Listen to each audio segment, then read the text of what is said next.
Pasamos a hablar sobre otro tema fundamental que es la educación. Y hemos invitado para eso a la señora María Isabel León. Tengo entendida que usted ha sido nombrada miembro del Consejo Nacional de Educación por el exministro Wexler, que ayer se dio la posta al señor Alfaro. En su discurso de asunción del cargo, el señor Alfaro dijo que su política educativa sería la de la continuidad.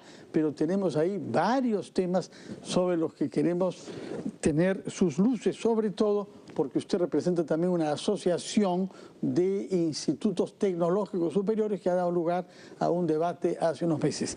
Hay que precisar también que usted fue vocera en temas educativos durante la última campaña de Keiko Fujimori. Buenos días, señora María Isabel León. Buenos días, señor Carvalho. ¿Qué grandes desafíos cree usted que esperan al señor Alfaro en una cartera que él conoce? Porque es una persona que ha estado dedicada a estos temas durante un cierto tiempo. Bueno, en primer lugar yo quiero manifestar mi satisfacción por la elección de Daniel Alfaro, que es un profesional dialogante, inteligente y con buen talante. Creo que tiene un reto enorme frente al ministerio más grande y al presupuesto más grande y al sector que tiene mayor volumen de empleados públicos, pero creo que hay que ponerle un poco de fe y lo va a hacer bien. Hay una serie de aspectos que va a tener que contemplar que son importantes y que pasan por o transitan por los diferentes niveles de la educación, comenzando con la básica, ¿no? Tienen a la puerta una huelga anunciada por esta facción de SUTE regional que está, digamos, prevista para el día 5 de abril y que va a tener que manejar como filigrana, ¿no? Tiene también un pliego de reclamos del SUTEP que está en la mesa, en discusión, que tiene 48 artículos de petitorios, digamos, y este es un tema fundamental para que pueda continuar con su política educativa de tratar una educación básica de calidad, enfocándola a las necesidades del estudiante. O sea, aquí va a haber necesariamente una posición de este nuevo ministro que va a tener que ser demarcatoria.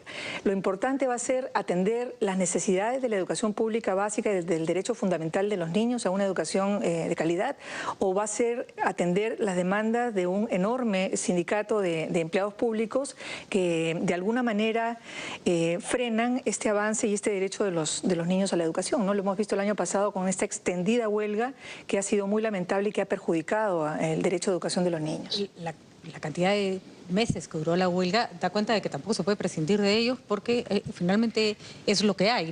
El equilibrio, ¿no es cierto?, lo difícil está en el equilibrio, y a este ministro lo esperan dos incendios enormes para pagar, ¿no? Enormes. Yo creo que este es el tema más álgido que tiene de momento. Hay una serie de otras cosas que tienen que ver con respecto a la educación superior, universitaria, de institutos, el tema del currículo educativo.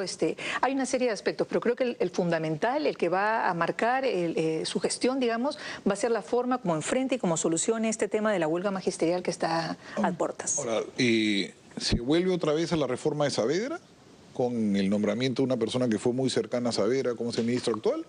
Porque había habido un cambio de aire en el ministerio. Sí, yo lo sé. A mí realmente me causa ternura leer en redes sociales este etiquetado que se hace con las personas, ¿no? Si estuvo en este espectro o si está vinculado con esta persona, ¡pam!, le ponen la etiqueta y ya lo profesional o las capacidades que tengan quedan como que anuladas. Y yo creo que no es así. Yo soy una persona propositiva y pienso que por más que haya estado o haya sido llevado por una gestión de Saavedra o haya trabajado también con una gestión de la ministra Martens, él es él. No vamos a darle para nada, en absoluto, en absoluto. Señora, a ver. A mí también me da ternura su respuesta. Porque hay evidentemente posiciones. Entonces Wexler se notaba que era una posición muy distinta a la de Saavedra, y este señor ha trabajado con Saavedra. Entonces, si grazna como un pato y se mueve como un pato, es un pato, ¿no? Yo digo que haya trabajado no necesariamente. Mejor ejemplo, lo que pasó en Ecuador, ¿no? Tenía un presidente Correa, que tenía un vicepresidente Moreno. El vicepresidente Moreno asume la presidencia y descarta, digamos, el continuar con las políticas de un Correa. Entonces, yo creo que hay que tener un poco de paciencia y un poco de fe. ¿Hacia qué lado va a ir este ministro? ¿Hacia el lado de Wexler o hacia el lado de Saavedra? No lo sé. Yo creo que eso depende de la...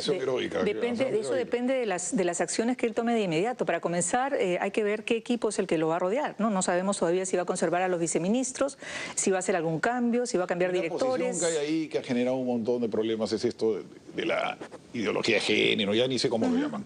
¿Qué posición tiene el ministro, sabe? No la conozco realmente la posición que tenga, eso habría que preguntarle a él, ¿no? Yo desde el Consejo Nacional le puedo comentar que estamos a la espera del envío de este currículo reformado que había hecho el ministro Wexler, que lo iba a someter a una discusión pública. Estamos a la espera para darle una revisada y ver qué es lo que se va a hacer. En todo caso... Lo que sí parecía haber consenso era que el Poder Judicial no tiene que dictar los contenidos de la educación. Sí, o sea, no puede intervenir en el tema de educación. Y va a haber una desideologización, ya no hablo por el lado del género, una desideologización de los libros escolares, porque lo que dejó Patricia Salas tenía un sesgo político, yo los he leído, totalmente cargados hacia un lado. Yo creo que justamente este es otro tema importante que va a marcar la política que va a seguir este ministro y que va a darnos una luz de por qué lados es donde va a ir. Es necesario que este tema del currículo se aclare a más tardar en el mes de junio, porque hay que editar los libros, hay que prepararlos para que estén distribuidos para el año 2019. Entonces ahí vamos a ver si él va a fijar el mantener este currículo que hizo el ministro Saavedra tal cual, o el mantener el que modificó la ministra Martens porque hizo algunas modificaciones con las presiones que hubieron, o va a trabajar con este nuevo que ha preparado el ministro Wexler y que yo me refiero a los cambios que hizo en el currículum en los libros escolares Salas. Yo he leído los libros escolares y estaban totalmente tirados hacia la izquierda. Así es. Ponían personaje izquierda a la misma altura de Miguel Grau. Era impresionante lo que habían hecho con el libro. Era una lavada de cabeza. Eso se está cambiando. Los textos se tienen que imprimir hacia mitad de este año y justamente ahí vamos a ver la mano del ministro, ¿no? ¿El Consejo Nacional revisa textos escolares? El Consejo Nacional revisa los documentos, digamos, que el Ministerio manda en consulta, y tenemos también opinión sobre ello, los contenidos. Sí, por supuesto. Señora María Isabel León, acompáñenos durante una breve pausa, por favor, para hablar sobre otros aspectos como la reforma universitaria y la infraestructura educativa, de la cual tenemos muy malas informaciones. Primero la pausa.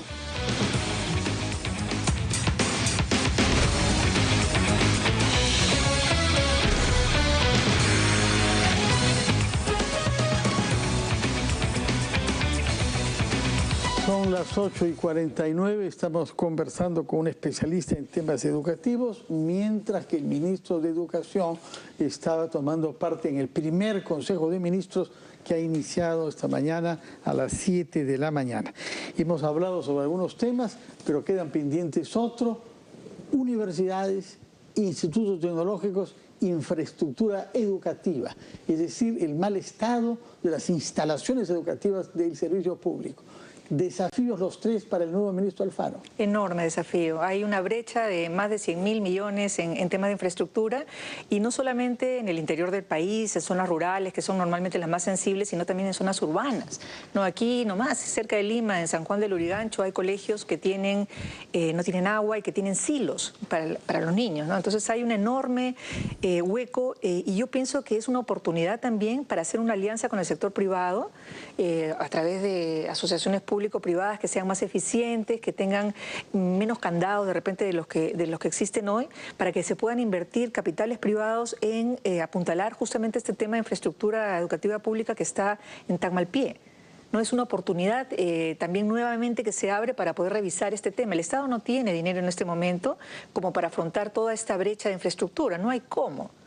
La recaudación está muy baja, el presupuesto asignado a educación sigue siendo el más alto, pero está distribuido en tantos estancos que el tema de infraestructura pasa a ser uno más, y es fundamental, ¿no? Entonces aquí es necesario que el sector privado participe, digamos, hombro a hombro también con el Estado y con el sector público, apuntalando el tema de infraestructura. Lo que sí se hizo, creo que por lo menos fue un avance, fue determinar cuál era la brecha y cuánto teníamos que acortarla año tras año. Y va creciendo. Creo que en 30 años no íbamos a terminar. Sí, va creciendo año a año. Y además va creciendo porque nos cae un niño costero y todos tus cálculos se van al demonio, ¿no? Y no solamente eso, sino que los colegios a veces no tienen mantenimiento. Se hacen los colegios, se dejan ahí y no hay un mantenimiento, una continuidad en el cuidado de ellos, como sucede, por ejemplo, en el sector privado, en que los directores o los promotores velan porque su colegio y la infraestructura esté en condiciones adecuadas. Ahora, hoy día ha salido el licenciamiento de San Marcos como un centro de educación superior que puede trabajar según las UNED sin ningún problema. Faltan todavía varias universidades. ¿Qué pasa con la calidad de los institutos? Que son creo que deberían ser la piedra angular de los estudios superiores en nuestro país y todavía no alcanzan esa preponderancia. Mira, yo, Patricia, veo con satisfacción que el nuevo ministro de Educación provenga justamente de la cartera, digamos, que ha visto el tema de la educación técnica. Hay varios aspectos que hay que tratar con relación a la educación técnica. Estamos sumidos en un proceso de licenciamiento que ha empezado en enero, de enero a marzo. El cronograma establecido, que es hasta el año 2024, si no me equivoco, son 7 años, establece que hay 51 institutos que tienen que entrar a proceso de licenciamiento. Estamos hablando solamente de los privados, que han sido puestos en un cronograma de 7 años. Falta que se incluyan los públicos, falta que se incluyan las escuelas también, pero estamos comenzando, ¿no? Hay un total de más de 700 institutos que están previstos en este cronograma, de 470 más o menos que son los que operan. O sea, estos son los que tienen de alguna manera permisos, no saben si funcionan o no. Entonces va a haber un decantamiento en el que vamos a saber cuántos institutos realmente hay en el país. Porque ahí sí, en la oferta de institutos hay un enmarañamiento y una oferta absolutamente diversa que nada, confunde sobre todo al público, ¿no? Ahí es importante también que este ministro de una vez instale Educatec, que es este organismo que va a administrar los institutos públicos. Yo, si digamos a mí me pidieran mi opinión, yo declararía en emergencia los institutos públicos todos para poder evaluarlos. Los tecnológicos públicos para poder evaluarlos, saber en qué situación están, fusionar a aquellos que tengan pocos estudiantes porque hay que racionalizar los recursos, quizás establecer uno de excelencia, que sé que era un proyecto que estaba trabajándose con el ministro Wexler, uno de excelencia en cada región que pueda ser como que el que maneje una red de pequeños institutos en las zonas aledañas, pero tenemos que hacer algunos cambios en la educación tecnológica pública que no está respondiendo a las necesidades de los jóvenes. De ahí sale la mano de obra capacitada que tanta falta le hace al país. El país necesita mayor carga, digamos, de jóvenes que egresen de la educación técnica, ¿no? Tenemos 500.000 aproximadamente estudiando carreras en diferentes niveles frente a 1.300.000 aproximados también, porque no hay cifras estadísticas en universidades, en SUNEDO, ¿no? Técnica, y lo he hablado varias veces con varias personas que los chicos salen sabiendo muy poco, porque no tienen práctica. Porque una cosa es ser tornero mirando la clase y otra cosa es haciendo... ¿Cómo solucionamos eso? Se quiso hacer una norma hace unos meses, y hubo una gran batahola y lo que siempre se arma en el Perú. Y al final no se solucionó el problema. Si no hay aprendices, si los chicos no practican, nadie los contrata. Así es, así es. Mira, yo trabajo hace 25 años en el sector de educación técnica y veo esto todo el tiempo, ¿no? Y es más, o sea, hay estudios internacionales de McKinsey Center for Government, de la CAF, del Banco Mundial, de una serie de entidades que demuestran que los empleadores, cuando hacen, digamos, una evaluación de los chicos que recién egresan de educación técnica, señalan que no tienen las competencias necesarias, que les falta el roce. Yo no le voy a pagar para aprender. Eso es lo primero que me dicen. Yo tengo amigos en metalmecánica y me dicen, llegan súper crudos, súper verdes. Así es. Me demora 2 años, 1 año en prepararlo y encima le tengo que pagar, entonces no lo tomo. Se van, así es. Eso es un problema que existe. Digamos, yo como presidenta de Asiste Perú durante varios años he tenido acercamientos con el Ministerio de Trabajo, con varios viceministros y ministros para solucionar este tema y nunca ha habido voluntad política porque es una papa caliente que nadie quiere afrontar. Entonces, ¿qué sucede? Las empresas no reciben a los practicantes porque no están dispuestas a pagarles ninguna subvención. Y no hablamos solamente de empresas medianas o pequeñas que son formales, porque estamos hablando del 30% de formalidad, el 70% son informales, claro. Y los contamos. Otro mundo. Y estas empresas medianas y pequeñas y hasta las grandes muchas veces no tienen posibilidad de pagar una subvención a los pasantes o a los practicantes para que aprendan. Esa es la realidad. Mientras tanto, dentro de la ley esta de modalidades formativas que se pretendió modificar hace poco, ya existía una parte que hablaba de las pasantías que eran por 3 meses máximo, en la que los estudiantes, si se acercaban al sector laboral, digamos, para hacer un paso, tener esta experiencia, este roce, no recibían ninguna subvención, ninguna, cero. Nunca ha habido ningún problema, pero eso estaba restringido a alumnos de programas sociales y de CETPROS, o sea, de Centros de Educación Técnico-Productiva de ciclos básicos. Por 3 meses, ¿no? Sí, por 3 meses, ¿no? Uno podía repetirlo si habían unidades didácticas que eran importantes y nunca había habido ningún problema. Los chicos iban y no tenían pago de subvención. Esta fórmula la han utilizado montones de instituciones, incluyendo Senati. Nunca ha habido ningún problema. Pero en la fórmula que se quiso plantear con Bartra, si se les hubiera pagado movilidad, se les hubiera pagado alguna cosa. Claro, pero yo digo... El problema era ese. Una norma se refrigerio, puede... no sé, hay cosas. Se puede debatir y yo creo que yo no vi... Lo importante es que las cabecitas de la congresista Indira Wilke, la cabecita de la congresista Clave, entiendan este problema.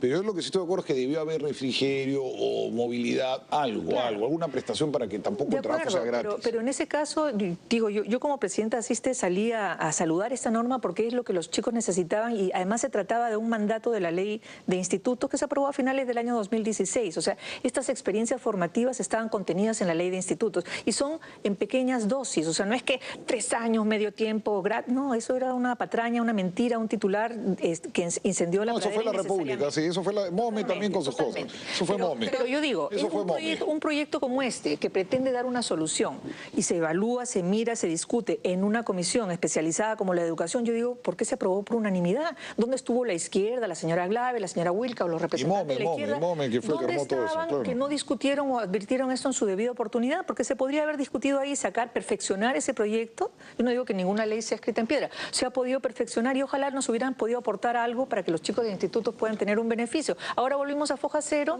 y tenemos nuevamente este problema. Enorme entre prácticas y clases prácticas, que ese era un y poco... trabajo, ¿no? No, obviamente no es un trabajo, es una clase práctica. Tal vez sí, en un contexto tan informal como el Perú, acotarlo a carreras que efectivamente lo necesitan. Si no te llenas de chicas limando uña gratis, tampoco era digamos, los institutos ya no van a tener equipamiento, ya no van a tener talleres. No, o sea, los institutos tienen que seguir teniendo, para el licenciamiento tienen que demostrar que tienen infraestructura. En todo el tema. Antes de que nos vence el tiempo, hay un tema pendiente con la moratoria de creación de nuevas universidades. ¿Su opinión sobre el tema? Bueno, digamos, yo estoy de acuerdo en que haya una moratoria por un tiempo prudencial, porque las condiciones, digamos, que hubieron al principio, cuando se dio esta ley de moratoria por 5 años, eran distintas a las actuales.